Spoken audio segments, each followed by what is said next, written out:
नमस्कार, मैं संदीप पाटीदार अपने YouTube चैनल ओनली फार्मर पर आपका बहुत बहुत स्वागत करता हूं। तो किसान भाइयों, आज हम इस वीडियो में गेहूं में जो अभी एक समस्या दिखाई देने को हमें बहुत सारे हमारे जो क्षेत्र में गेहूं की बुआई बहुत ज़्यादा मात्रा में की जाती है, गेहूं की खेती बहुत ज़्यादा मात्रा में की जाती है। तो इस गेहूँ में क्या है, एक समस्या दिखाई दे रही है। इसमें जो काली इल्ली होती है उसका हमें प्रकोप दिखाई दिया गया है। इसमें काली इल्ली है और हरी इल्ली है और पीली इल्ली है। 3 प्रकार की इल्लियों का प्रकोप हुआ है। तो वो इल्ली हमारे गेहूं को नुकसान किस प्रकार से पहुंचा रही है।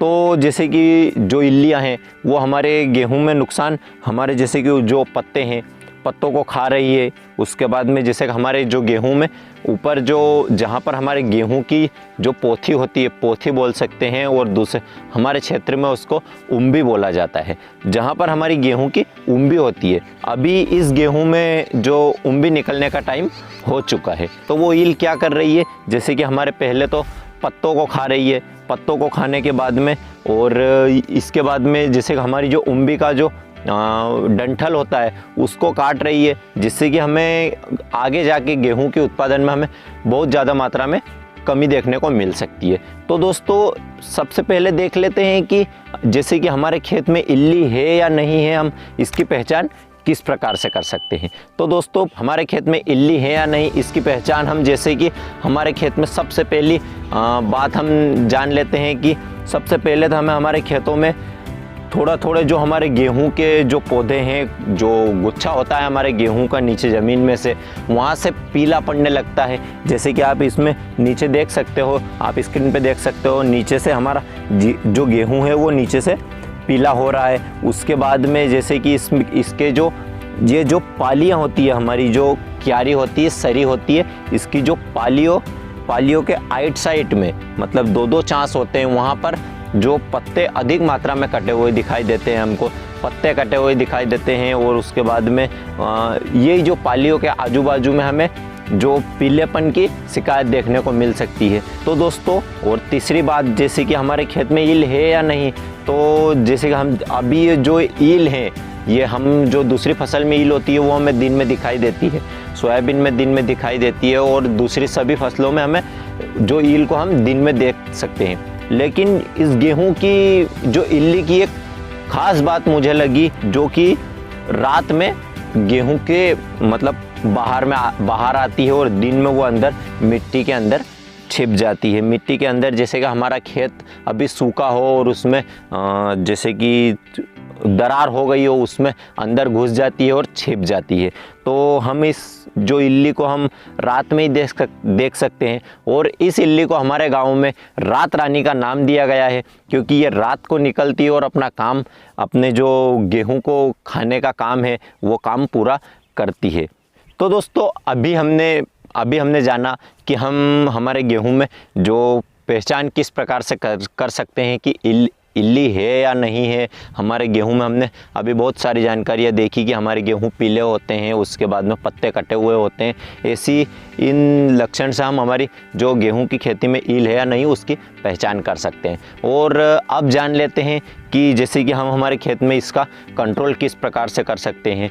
तो दोस्तों, कंट्रोल करने के लिए मैं इसमें आपको 2 टेक्निकल बताता हूं, जो कि हम अच्छे ही टेक्निकल लेंगे, क्योंकि इसमें हमने अभी जो कुछ हमारा जो उधर वाला खेत है उसमें हमने लोकल दवाई का भी प्रयोग किया था, जैसे कि प्रोफेक्स है, और ये लोकल दवाइयाँ ये 500-600 रुपये लीटर वाले रेंज में आती है। इनसे उसमें हमने डाला तो उसमें कुछ भी प्रभाव हमें देखने को नहीं मिला। उसके बाद में हमने जब उसी खेत में हम दूसरा टेक्निकल लेके आए, वहाँ पर हमने देखा कि कौन से मतलब टेक्निकल से अच्छा फ़ायदा हमें मिल रहा है। तो हम जो 2 टेक्निकल लेकर के आए, तो सबसे पहले टेक्निकल का नाम है इंडोक्सा कार्ब। इसमें किंग डोक्सा नाम से एक दवाई मिलती है मार्केट में। इसका हमें 1 लीटर का जो पैक भी मिल जाता है और 250-250 ग्राम के पैक भी मिलते हैं, 200-200 ग्राम के पैक भी मिलते हैं। तो हमें जैसी हमारी जो ज़रूरत है वैसे हम उसी हिसाब से हम पैक को ला सकते हैं। जैसे कि हम एक टेक्निकल तो हो गया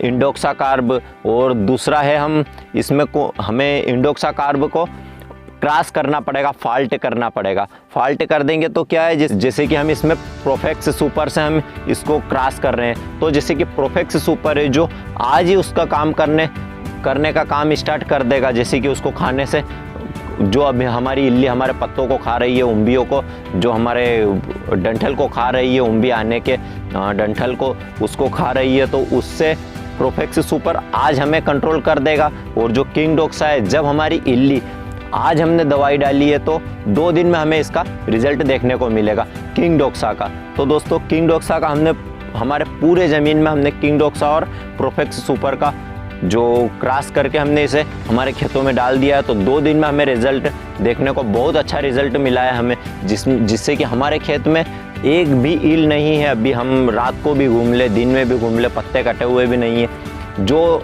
कटे हुए थे वो के वो ही रह गए और ख़त्म हो चुका है। रात में हम जब आते हैं तो वो जो ईल है वो मरी हुई हमें दिखाई भी देती है। और आप जो ये पीछे प्लाट देख सकते हो, इसमें अभी जो कीटनाशक दवाई का प्रयोग नहीं किया गया है, तो अभी इसमें रात को बहुत ज़्यादा मात्रा में ईल ऊपर जो हमारे पत्तों को ऊपर आ जाती है और खाती है पत्तों को।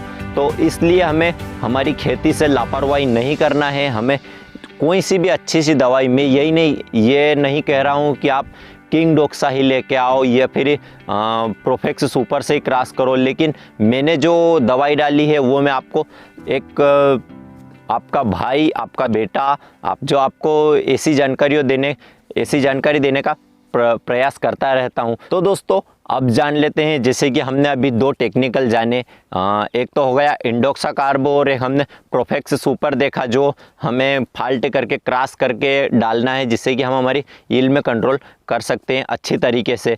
तो इसकी मात्रा हमें कितनी लेनी है, तो दोस्तों इसकी मात्रा हमें जो 20 ml जो किंग डोक्सा लेना है और 20 ही ग्राम हमें प्रोफेक्स सुपर लेना है। जैसे कि हम अगर किंग डोक्सा डालेंगे तो हमें ज़्यादा मात्रा डालनी पड़ेगी, और अगर हम इसमें 2 क्रॉस कर देंगे तो हमारा खर्चा भी आधा हो जाएगा, कम हो जाएगा, और हमारे किसान भाइयों तक ज़्यादा खर्च भी नहीं आएगा सिर पे। जैसे कि हमारे गेहूं की फसल है जो कम रेट में भी सेल होती है हमारे बहुत सारे क्षेत्रों में। जैसे कि इसमें ज़्यादा तो मेहनत नहीं है, लेकिन कहीं हमारे किसान भाइयों के खेतों में कम बैठक मिलती है, कहीं ज़्यादा मिलती है। कोई खेत पथरीले होते हैं और कोई मिट्टी वाले होते हैं, अच्छी जबरी ज़मीन वाले होते हैं, वहाँ पर बैठक अच्छी मिलती है। इसलिए हमें 2 दवाइयों को, 2 टेक्निकल को क्रॉस करके डालना है, जिससे कि हमारे किसान भाइयों को खर्च में भी ज़्यादा ऐसा ना लगे कि खर्च ज़्यादा हो रहा है। और हम लोकल कोई सी दवाई लेकर के आते हैं तो हमें वो